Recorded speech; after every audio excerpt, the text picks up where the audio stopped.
I just thought that I do a media brief to bring the nation up to date, most especially people in Region 10, and Linden specifically, so that the family and friends, the people of Linden and Region 10 can be made aware as regards the present status of the search for Mr. Hercules, who went down in a BOSAI mining site yesterday morning at 4 a.m., that indication, with his bulldozer.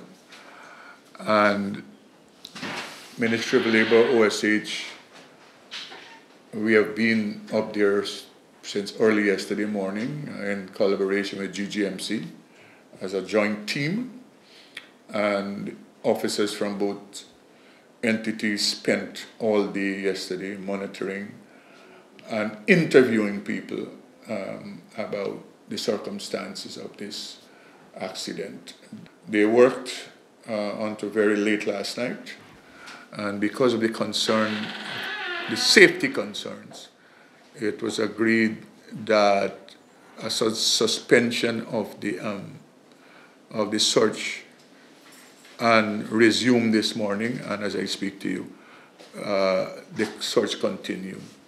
So you have a deep valley, and you have hillsides that are yet to be removed, that are, I don't know, scores of feet higher than where they're operating to try to find the specific location. That's the first thing they have to do is find the specific location.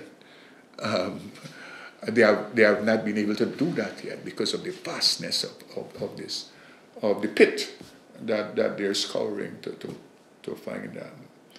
So the safety issue was the important issue, because the worst thing we can want to happen is that we end up with more people on the ground. And so all the technical people that was there, they consulted and they took into consideration. This was not a willy-nilly suspension. These were technical people who are sound, whose duty and qualification is to do this. And at the level GGMC, MOL, OSH, BOSAI themselves, safety department, they consulted and they make a determination that, it might be useful and better that we return in bright daylight to do this. Or somebody might argue that you can bring in floodlights. It's not just the lighting. It is the ground itself that you're operating on. And so they made that decision. So it was just a suspension of the search. The search restarted this morning. My officer was up in Linden before 7 o'clock to start the search. And they're searching and they're consulting.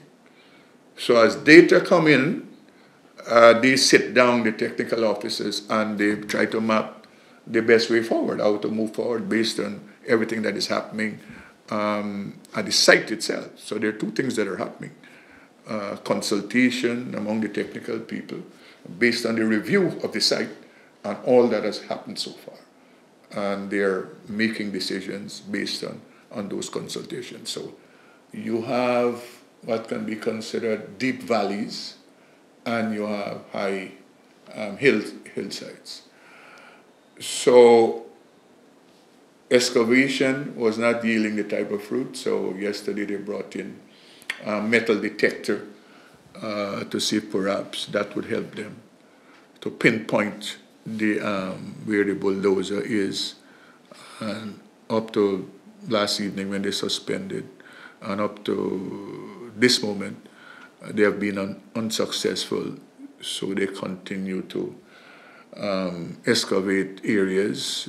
The last information that came to me via my people who are up there is that the attempt is being made to see if perhaps GGMC can make a piece of equipment, that some high-tech equipment, to see if that can help with the search. So they're just coming out of a meeting at BOSAI office, that is BOSAI and Labor OSH, GGMC, and the people who were involved.